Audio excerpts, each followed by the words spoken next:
नित्यानंद आप लोगों के सामने आज फिर +2 का सिलेबस लेकर आया हूँ। +2 इंग्लिश ग्रामर जो प्रेसिस के नाम से जाना जाता है, ये सिलेबस में दिया जाता है, जिसका हिंदी होता है संक्षेपण या छोटा करना, सारांश भी बोल सकते हैं। जिसे कि प्रेसिस राइटिंग के लिए मूल रूप से दिए गए पैसेज को 2-3 बार पढ़ना चाहिए। यानी जो भी प्रेसिस पैराग्राफ राइटिंग दिया गया है उसको 2-3 बार पढ़ना चाहिए, उसके मूल भाव को समझने की कोशिश करनी चाहिए। ठीक, अब देखिए, मूल पैसेज को पढ़कर सिलेक्शन चुनाव तथा एलिमिनेशन यानी छंटनी का प्रोसेस तरीका अपनाना चाहिए कि भैया इसमें कौन सा वर्ड्स को जो है हम सिलेक्शन करेंगे और किस वर्ड को हम जो है एलिमिनेशन यानी छंटनी करेंगे। तो सिलेक्शन केवल मेन पॉइंट का करना चाहिए तथा अनावश्यक तथ्यों का एलिमिनेशन कर देना चाहिए। अलंकारों, फिगर्स ऑफ द स्पीच जैसे सिमाइल्स, मेटाफोर्स, हाइपरबोल्स आदि को हटा देना चाहिए। संभव हो अपनी भाषा का प्रयोग करना चाहिए। पैसेज के वाक्यों को अपनी पेशिश में शामिल नहीं करना चाहिए, वरना अच्छे अंक नहीं मिलेंगे। पेशिश का लेंथ लंबाई ओरिजिनल पैसेज के लेंथ के लंबाई का 1/3 भाग अर्थात पूरे वर्ड्स को गिन के 3 से भाग देते हैं और 5 शब्द ज़्यादा या कम लिख सकते हैं। ओमिनेशन, एलिमिनेशन जिसे ओरिजिनल पैसेज से फिगर्स ऑफ स्पीच या कोटेशन को हटा देना चाहिए। जैसे she is a beautiful as the moon, वह चांद के जैसी सुंदर है। तो चांद की जैसी सुंदर है, तो यहाँ पर as the a beautiful as the moon जो आपका यहाँ मेटाफर हुआ उसको हटा देंगे।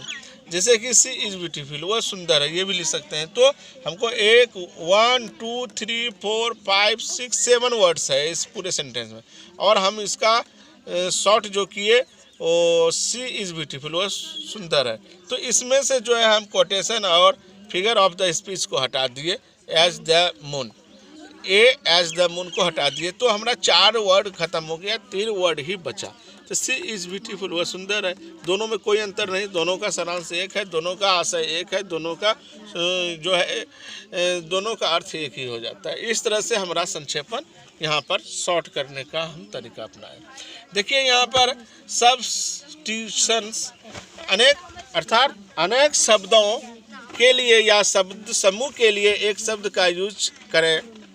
जैसे कि he the processing by the lips and mouths. देखिए कितने वर्ड हैं इसमें, इस सेंटेंस में 1 2 3 4 5 6 7 में से he is the processing repeatedly, यानी कि 4, यानी 3 सेंटेंस इसमें भी खत्म हो गया, यानी कि वह प्रोसेसिंग कर रहा है तेजी से।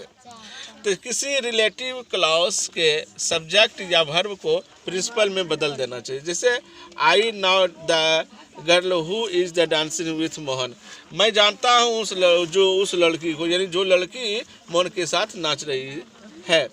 तो इसमें से हम प्रिंसिपल में आई नाउ द हु को काट दिए रिलेटिव क्लॉज को, और इसके बाद ही I know the girl dancing with Mohan. तो इस तरह से छोटा वर्ड करके हम यहाँ पर सेंटेंस को खूब सेम मीनिंग में रखें।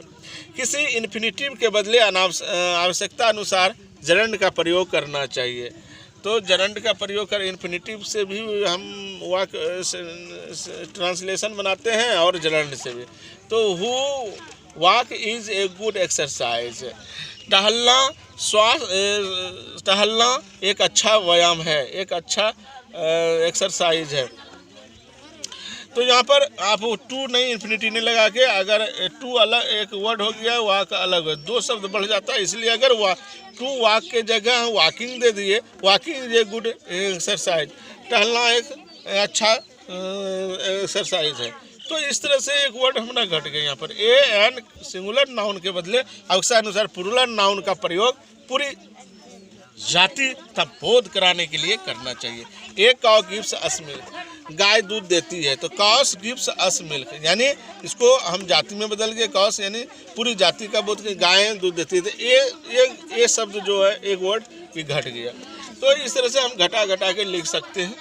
और किसी एडवर्ब या एडजेक्टिव या नाउन को आवश्यकता अनुसार वाक्य से हटा देना चाहिए, जहाँ जरूरी नहीं है वहाँ नहीं देना चाहिए। जैसे कि he is a very beautiful girl, वह एक बहुत खूबसूरत लड़की है, तो यहाँ पर हम सीधे लिख सकते हैं वह खूबसूरत लड़की है। तो यहाँ एडजेक्टिव ए वेरी जो है हटा दिए, सी इज़ ब्यूटीफुल, वह सुंदर है।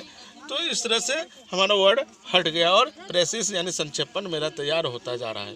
He is an old man of 70, वह 70 साल का बूढ़ा आदमी है। तो कितने वर्ड हैं? 1 2 3 4 5 6 7, 7 में से हम 3 वर्ड, ही इज ओल्ड, वह बूढ़ा है, वह 70 साल का बूढ़ा है और वह बूढ़ा है, सेंस एक ही है, ही इज ओल्ड, वह बूढ़ा है।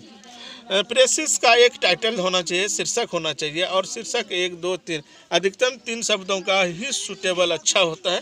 और शीर्षक आप अच्छी तरह से दें, टाइटल अच्छा एक दे दें, और अपनी ओर से कोई नई बात नहीं जोड़नी चाहिए। इस तरह से आपका प्रेसिस संक्षेपण लिखने का तरीका मैंने नियम बताया, इसी के आधार पर लिखिएगा और आप परीक्षा में अच्छे नंबर से आगे बढ़िएगा। लाइक करें, सब्सक्राइब करें, शेयर करें, कमेंट से करें। जय हिंद, जय भारत।